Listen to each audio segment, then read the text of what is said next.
మృగశిర కార్తె సందర్భంగా Nampally exhibition ground లో రేపు చేప ప్రసాదం పంపిణీ జరగనుంది. తెలంగాణే కాకుండా ఇతర రాష్ట్రాల నుంచి కూడా ప్రజలు ప్రసాదం కోసం వచ్చే అవకాశం ఉన్నందున ప్రభుత్వం అన్ని ఏర్పాట్లు చేసింది. మహిళలు, పిల్లలు, వృద్ధులకు ఎలాంటి ఇబ్బంది కలగకుండా ప్రత్యేక ఏర్పాట్లు చేశామన్నారు fisheries chairman Sai Kumar. Timing ప్రకారం స్లాట్ బుకింగ్ సదుపాయం కల్పిస్తున్నామన్నారు. తొక్కిసలాట జరగకుండా 12 విభాగాల సిబ్బందిని నియమించి రక్షణ కల్పిస్తున్నామన్నారు. మరింత సమాచారాన్ని మా ప్రతినిధి పాపన్న అందిస్తారు.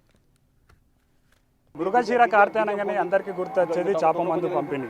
ప్రతి సంవత్సరం లాగే ఈ సంవత్సరం కూడా హైదరాబాద్ నాంపల్లిలోని ఎగ్జిబిషన్ గ్రౌండ్లో చేప మందుకు సంబంధించిన ఏర్పాట్లన్నీ పూర్తి చేశారు. ప్రస్తుతం మనం చూడొచ్చు, ఒక 2-3 రోజుల క్రితం నుంచే వివిధ రాష్ట్రాల నుంచి, ముఖ్య నార్త్ ఇండియా నుంచి, ఉత్తరప్రదేశ్, మధ్యప్రదేశ్, రాజస్థాన్ నుంచి 3-4 రోజుల నుంచి కూడా వేలాది మంది ఎవరైతే శ్వాసకోశ బాధితులు ఉన్నారో వాళ్ళందరూ కూడా ఇక్కడికి రావడం జరిగింది.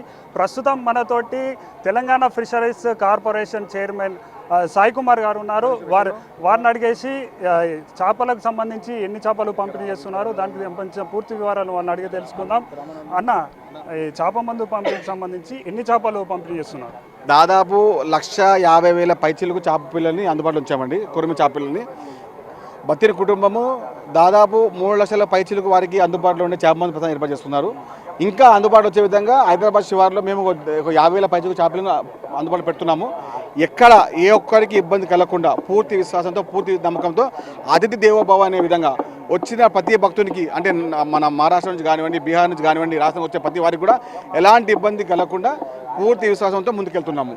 గతంలో కన్నా మెరుగైన సదుపాయాలు, అంటే ఇంతకు మునుపు 30 మాత్రమే ఉండే క్యూలైన్లు, ఇప్పుడు 42 పైసలు చేశాము. అటు మహిళలకు, అటు వృద్ధులకు, వికలాంగులకు, అంటే వాళ్ళే మా విఐపీలు కాబట్టి, మహిళలు, వృద్ధులు, వికలాంగులే మాకు విఐపీలు కాబట్టి వారికి ప్రత్యేకంగా క్యూలైన్ ఏర్పాటు చేశాము. ఏ ఒక్క శాతం, అంటే 1% కూడా ఇబ్బంది కలగకుండా పూర్తి విశ్వాసంతో, పూర్తి నమ్మకంతో ముఖ్యమంత్రి రేవంత్ రెడ్డి గారి సూచనల మేరకు వచ్చిన ప్రతి భక్తునికి, ప్రతి రోజు గస్తుని కూడా అందుబాటులో అన్ని సౌకర్యాలు చేపిస్తున్నాము. ఈ టోకెన్ సిస్టమ్కి వచ్చేసరికి కొంచెం కన్ఫ్యూజన్ ఉన్నారు. ఏంటి టోకెన్ సిస్టమ్ ఏంది, ఎప్పటి నుంచి ఇస్తున్నారు టోకెన్? అంటే టోకెన్ నంబరింగ్ లేకుండే, ఇప్పుడు నంబరింగ్ వేస్తున్నాం. అంటే టైమింగ్ నంబర్ అంటే 9 నుంచి 11 ఒక స్లాటు, 11 నుంచి 1 ఒక స్లాటు, 1 నుంచి 3 ఒక స్లాటు, 3 నుంచి 5 ఒక స్లాటు, 5 నుంచి 8 ఒక స్లాటు. అంటే మీకు ఉదయం 11 గంటలకు స్లాట్ ఇస్తే మీరు 9 గంటలకు రావద్దు, మీరు 11 గంటలకు ఇబ్బంది రావచ్చు, మీరు 4 కూడా రావచ్చు, ఏం ఇబ్బంది లేదు. కానీ ముందు రావద్దు, మీకు ఇచ్చిన టోకెన్ సమయం ప్రకారంగా రావచ్చు. అంటే నేను టైం అయిపోయింది అనుకోవచ్చు, 1 o'clock మీకు టోకెన్ నెంబర్ ఇస్తే మీరు 1 తర్వాత ఎప్పుడు రావచ్చు, దానికి ఎలాంటి ఇబ్బంది లేదు. అన్న, మొన్న పుష్ప 2 సినిమాకి సంబంధించిన తొక్కిసలాట, నిన్న ఆర్సీబీకి సంబంధించిన ఆ పెరేడ్ గ్రౌండ్లో కూడా తొక్కిసలాటలు జరిగినాయి. ఇప్పుడు కూడా 1,00,000కు పైగా రాబోతున్నారు కాబట్టి తొక్కిసలాట జరగకుండా ఎటువంటి చర్యలు తీసుకోబోతున్నారు? అంటే మేము ముఖ్యంగా పోలీస్ సిబ్బందిని, మున్సిపల్ సిబ్బంది కానివ్వండి, అదేవిధంగా అగ్నిమాపక సిబ్బంది, హెల్త్ డిపార్ట్మెంట్, అంటే దాదాపు హైదరాబాద్ నగరంలో ఉన్న 12 విభాగాల అధికారుల సిబ్బందిని గత జూన్ 5 నుంచి ఇక్కడ పెట్టాము. బత్తిరి కుటుంబం కూడా మాకు తెలిసిన విషయము. ఎవ్వరికి అంటే అవాంఛనీయ సంఘటన జరగకుండా, సమస్య తెలియకుండా రక్షణకు సంబంధించిన పూర్తి వ్యవహారంతో దాదాపు 600 పైచిలకు పోలీస్ సిబ్బంది ఇక్కడికి ఉన్నారు. ప్రతి క్యూ లైన్లో దాదాపు 10 నుంచి 16 మంది సభ్యులను పెడుతున్నాము ఇబ్బంది కలగకుండా.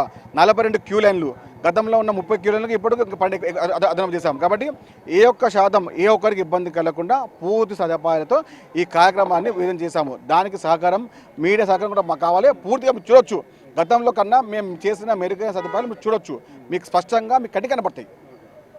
అది గవర్నమెంట్ తరపు నుంచి అన్ని వసతులు కల్పిస్తున్నాం. రకరకాల డిపార్ట్మెంట్స్ తోటి కూడా సమన్వయం అవుతూ ఎటువంటి అసంఘటిత కార్యక్రమాలు కూడా జరగకుండా